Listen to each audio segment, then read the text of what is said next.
اللهم صل على الحبيب محمد يا ربي صل.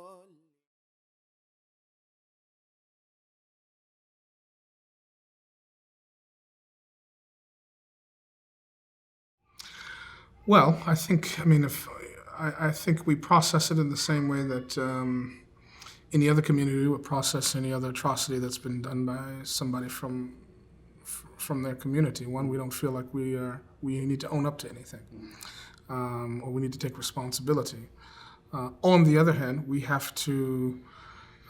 do as a community, we have a different responsibility, I believe, and that we must engage more in I don't want to call it the industry, but in the arena or the domain of knowledge production. You know, we are completely outside of that domain. Can you qualify what you mean by knowledge production? Information about Islam and Muslims in America. You mean To non-Muslims. To non-Muslims. Yeah. That does not mean that's to a certain extent. Having dialogues on social media, Facebook and Twitter is not knowledge production, in my view. Well, it's not necessarily productive. It's right. It's whether it's knowledge, I think, can be contested. Whether it's knowledge production could be contested as well.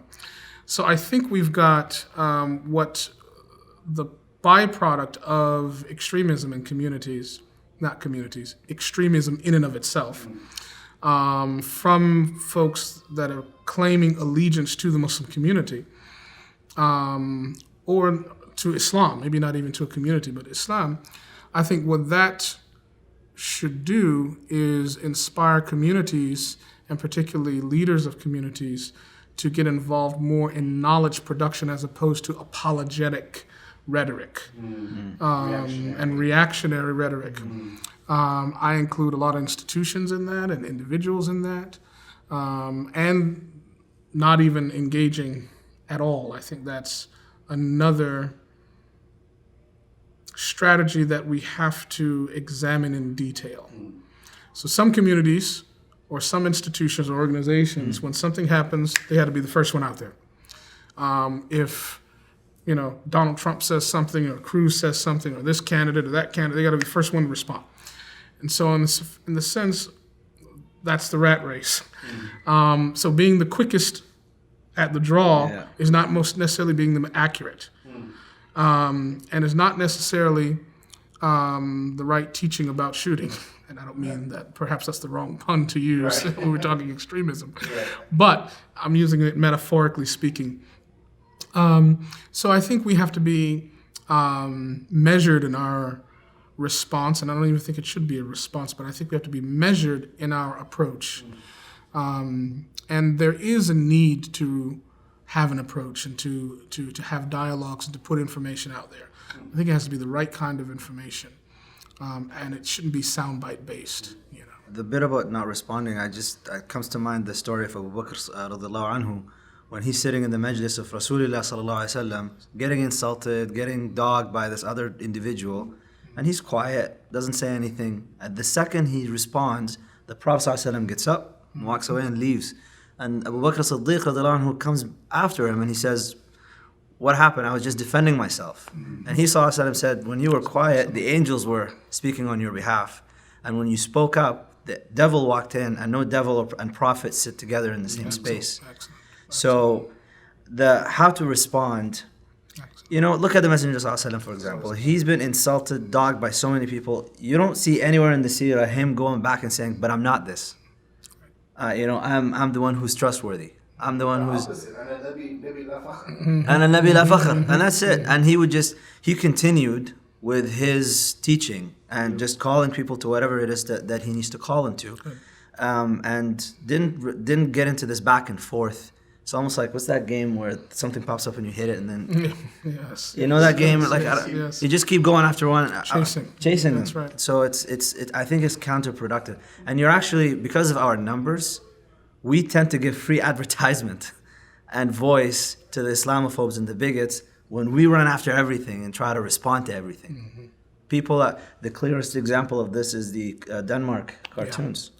These guys nobody knew about them. If you look at the chronology of when they became famous, we did it. We're the ones that gave them voice. Yeah.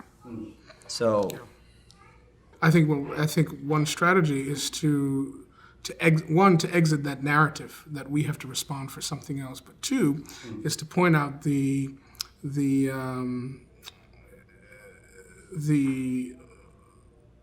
efforts by some to inflate the challenges and the problems and the violence associated with extremist activities, when in fact other violence in other communities, whether it be gun violence, violence by white supremacist groups, are equal to, if not more prevalent than Islamic extremist attacks. There's a phenomenal statistic by Peter Bergen, who's a CNN journalist who published his brand new book called United States of Jihad, which was just published in 2016. It's wonderful work, and he says that actually, if you compare the violent acts committed by so-called homegrown extremists or lone wolves or what have you, and you compare that to violent acts by white supremacist groups, in just a few years, that statistic is higher from white supremacist groups than by so-called Muslim extremists. So the question then becomes, why is it that violence from one community is targeted by the media and by certain groups when equal amount of violence with equal amount of victims or more victims with more prevalence is not targeted as well? So at the end of the day, victims are victims. Right. At the end of the day, perpetrators are perpetrators. So if one is a problem, why is not the other one a problem? I think we have to call that out. And so why is, it's because folks in the other extremist camps love their guns. They don't want to touch that. They want to keep their guns even if they want to restrict other people from having guns.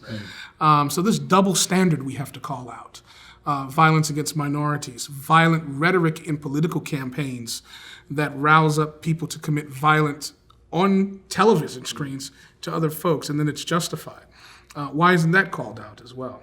I'm a big fan of works of art that do that. Beautiful. I mean, there's a lot of, we screamed about the satirical cartoons, for example.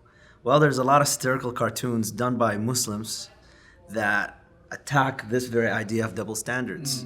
I just tweeted one the other day and it just went viral. It just getting retweets all over the place of this Muslim lady in her hijab with so much weight on her back that she's leaned over. And she's got on her back ISIS, Al-Qaeda, all of these things.